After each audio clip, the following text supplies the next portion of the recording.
que transforman por medio de la adeninato ciclasa,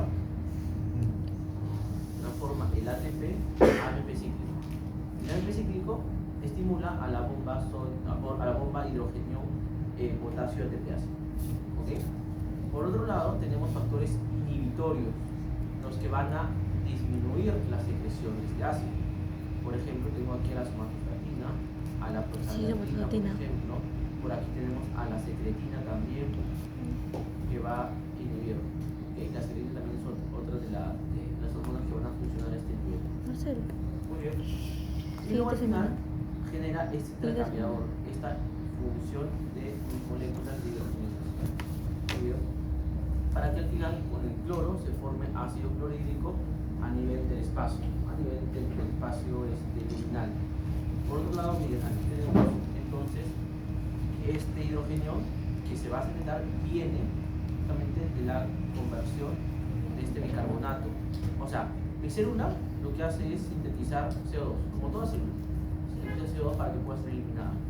Pero esta célula con el CO2 y con el agua intracelular por medio de la anhidrasa carbónica forma bicarbonato y forma moléculas de hidrogenio. El bicarbonato se intercambia con el cloro y este cloro también va a salir por medio de este canal CPTR. ¿Okay? Y por aquí como que autorregula, se va autorregulando la producción de ácidos. Entonces, si lo queremos ver un poco más a lo macro, tenemos esto, ¿no? Y es lo mismo que habíamos dicho. Tengo entonces acá a mi nervio vago, por aquí. Mi nervio vago lo que hace es estimular, miren, cómo funcionan mis moléculas de acetilcolina, cómo llegan a mi célula parietal, por ejemplo, para que sintetice ácido clorhídrico. Pero mi célula parietal, por ejemplo, no es el único que forma ácido clorhídrico, sino también forma factor intrínseco. Ese factor intrínseco, seguramente ustedes ya lo han estudiado, ¿no? Tiene bastante implicancia con el tema de la absorción del metabolismo de la vitamina B12.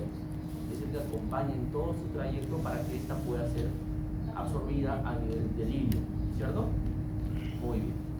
Entonces también tenemos otro tipo de células que son las chip cells o las células principales. Y las células principales lo que hacen es producir pepsinógeno. Y que gracias a un pH disminuido, lo que hace es transformarse en pepsina para la digestión de proteínas. Muy bien. Y miren también cómo es que funciona indirectamente con la célula G, mediante con el péptido liberador de gastrina. O sea, el nervio vago también a su vez lo que hace es estimular neuronas que sinteticen péptidos liberadores de gastrina. Y este péptido liberador de gastrina lo que hace es producir gastrina. Y la gastrina, como toda hormona, se va a la circulación. Se va a la circulación para estimular mi célula parietal, que es lo que hemos visto, ¿no? La gastrina también llega a un receptor. ¿A qué receptor llega la gastrina? A la CCKB. Perfecto. Pero también la gastrina, miren cómo estimula mis células enterocromafines. Y mis células enterocromafines, que están a nivel del fondo del estómago, sintetizan histamina. Claro, y la histamina también estimula a mis células parietales. ¿Mediante qué receptor? H2 receptor, ¿cierto?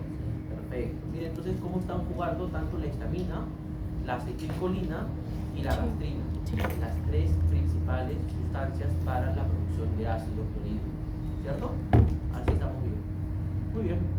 Y también por un mecanismo de autorregulación, las células D van a secretar somatostatina, que van, y acá dejamos una flechita más, aquí a la célula parietal, para su inhibición, por ejemplo.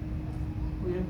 Y se van a autorregular. Y luego tenemos células acá mucosas, por ejemplo, que van a secretar moco. Una vez que el alimento va a pasar por este esfínter pilórico, ¿ok? Recuerden que tienes dos tipos de esfínter. Tienes el esfínter esofágico inferior, y luego el esfínter pilórico. Muy bien, pasan por el duodeno, por medio de las células K, liberan GLP, pero lo vamos a ver. Luego la secretina también da un factor de inhibición y las células de secreción, pero su principal función va a ser en la producción de bicarbonato por medio de las células o de los ductos pancreáticos, para que sintetice bicarbonato y pueda alcalinizar el medio. ¿Okay? ¿Y por qué queremos alcalinizar el medio dentro del duodeno? Porque es importante alcalinizar el medio. ¿Por qué no lo mantenemos en un pH ácido en el duodeno, al igual que el estómago? Porque el pH alcalino del duodeno va a ser muy importante. importante para la activación de diversas enzimas pancreáticas. Las enzimas pancreáticas no se pueden activar en un medio ácido, no funciona, se inactiva. Entonces es importante la secreción de bicarbonato, y es justamente en la parte superior del duodeno que libera secretina para la estimulación de bicarbonato, y la estimulación del bicarbonato alcaliniza el medio del duodeno para que cuando liberen las enzimas pancreáticas, que para esto son 6 enzimas pancreáticas, una es el tripsinógeno, por ejemplo, que se convierte a tripsina por medio de la enteroquinasa, van a poder digerir diversas moléculas que van a llegar a ese nivel. ¿Ok? Y luego tenemos otras células que liberan colicistoquinina, y la colicistoquinina lo que hace, además de estimular también el páncreas, pero también estimula mi vesícula biliar a este nivel, haciendo una contracción de la vesícula biliar y relaja este esfínter. Entonces acá les presento diversos tipos de moléculas. Por ejemplo, tengo la colicistoquinina, que es liberada por las células I que están en el duodeno y en el yeyuno, aumenta la secreción pancreática, que lo que hemos dicho, aumenta la contracción de la vesícula biliar, disminuye justamente lo que es el vaciamiento gástrico para permitir que todavía se procesen los alimentos. Alicia el estómago dice: oye, tranquilo, espérate un momentito, vamos a disminuir tu vaciamiento porque todavía tengo comida aquí. Entonces, porque todavía me falta digerir. Todo esto que está cayendo a mi duodeno todavía me falta que se metabolice. Espérate un momento, estómago, todavía no vacíes tu contenido. Disminuye el vaciamiento gástrico. Y lo otro es relajar el esfínter de Oddi para que toda esta bilis vaya a tu duodeno para poder ser digerida. ¿Ok? Entonces, ¿cuál es el estímulo para la secreción de colicistoquinina? Los ácidos grasos, los aminoácidos. ¿Ok? Porque los aminoácidos van a ser digeridos por la secreción pancreática y los ácidos grasos van a ser emulsificados por la bilis. Entonces, bajo esos dos estímulos es importante que se libere mi colicistoquinina. Luego tengo la secretina, dime. Dijo que la colicistoquinina va a aumentar cuando...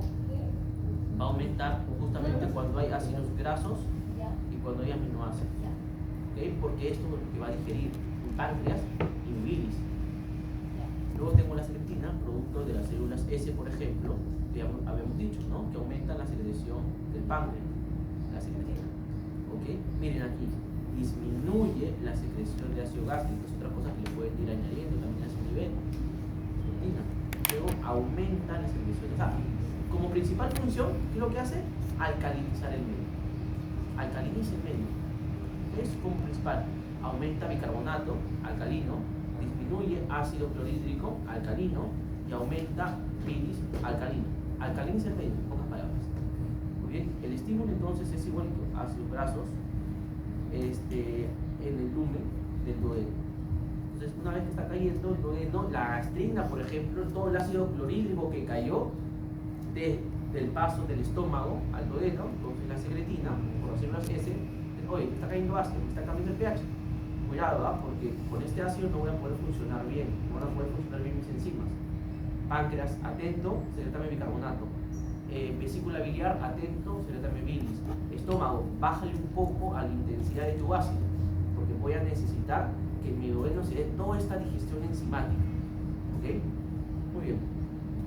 Luego tengo esto, que es la glucosa, el péptido insulinotrópico dependiente de glucosa. Esto ya lo van a ver mucho más cuando lleven lo que es páncreas, ya, endocrino y endocrino, y cómo se da esta regulación. No les quiero meter esto, pero sí me va a importar la motilina, porque la motilina se libera en todo el tracto del intestino delgado. ¿Okay? Y lo que hace es producir justamente cuando nosotros estamos en ayuno, igual nuestro estómago se sigue moviendo, igual nuestro duodeno se sigue moviendo. Esto es por medio de la motilina. La motilina es un neurotransmisor, básicamente movilidad. ¿Okay? Y lo hace en un estado donde no hay comida, principalmente, en ayuno, por ejemplo, puede ser. La motilina es una proteína, encima una... La motilina es una hormona y proteína al mismo tiempo. ¿Okay? Es una hormona peptídica. Y luego tengo, por ejemplo, los receptores de la eritromicina, que es un antibiótico. La eritromicina es un antibiótico que también produce diarrea. Se produce diarrea como efecto adverso, la eritromicina, por ejemplo. Eritromicina. Eritromicina. No, eso es otra. Ya. Eso también se puede Es usar un antibiótico, es un en- macrólido. Es un macrólido el penicilina. ¿Qué? Macrólido.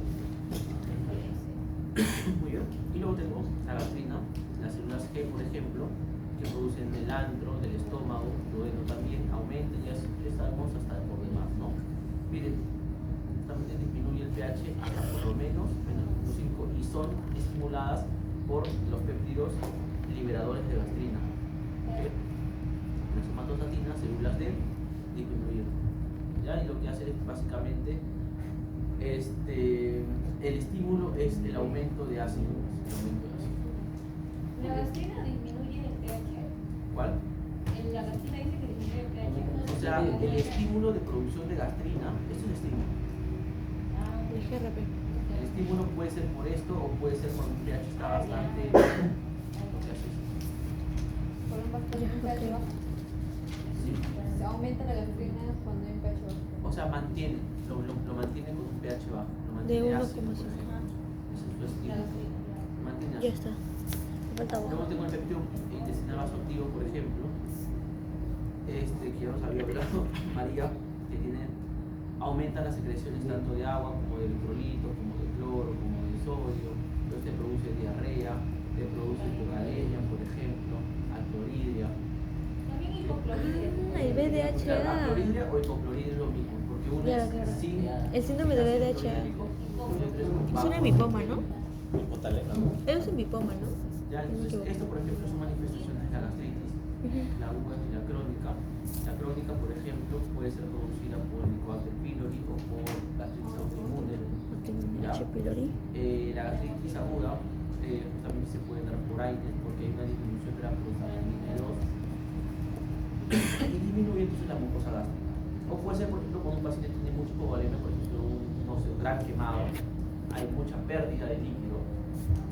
O por ejemplo, puede ser un paciente que sufre un traumatismo, van de tránsito, pierde mucha sangre, entonces la disminución de la sangre hace que haya menor cantidad de flujo que llegue hasta células y por lo tanto se produzca menos bicarbonato. La disminución de la producción de bicarbonato hace que sea mucho más fácil lesionar esta mucosa gástrica. ¿Ve? Y te produce, por ejemplo, las úlceras de Curry.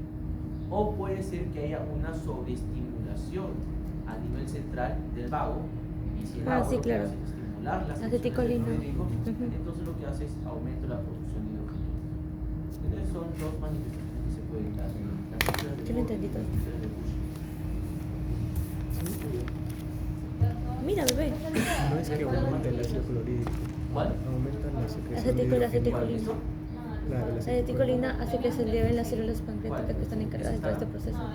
Claro, y hace que se liberen los hidrogeniones y que en la luz se unan con el cloro y se crea ácido clorhídrico. Chicos, el Frozen es lo más resumido que pueden tener. O sea, ya más resumido que el Frozen, no. Y esto yo lo Mano. descubrí recién cuando estaba en Ana, quinto ciclo, o sea, recién lo descubrí ahí. Porque un amigo me lo enseñó y dije, oye, pero está todo resumido, dije. Y es como que me volví adicto al Frozen. Estudié todo. Cada uno con sus adicciones. Te dan las cositas claves, te dan cositas muy claves. ¿Ah? Obviamente tienes que Algo de- complementarlo con tu lectura para que puedas entender, porque si tú lo lees así de golpe, no vas a entender definitivamente, porque es tan resumido que no vas a entender el porqué. Pero es para que ya se te quede marcado la información. O sea, por ejemplo, puede ser flashcard del Frozen, entonces pam, pam, pam, pam, estímulo tal, ¿qué yo hace te tal? busco flashcard Célula de tal. 6.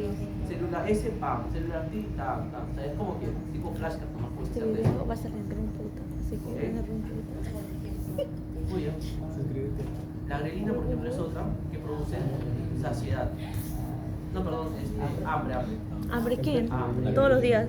Entonces, por aquí. Todos los días tengo hambre.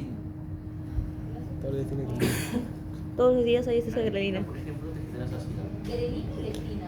O sea, Grelina. Grelina Ah, y leptina. ya. ¿Y leptina? Hambre y leptina es saciedad. Saciedad. Sí, que te produce ya Ah, llenura. yo escuché hambre. Grelina ahorita. ¿Hambre? Muy ¿De bien. hecho el hambre? Ahora vamos más pesado. ¿Ansiedad cuál le dijo que era, profesor? Dije, prueba A, prueba B. Ansiedad. hambre, grelina. El leptina dijo. Leptina produce saciedad. Saciedad. Sí. Todos se ven nomás. Es muy buena.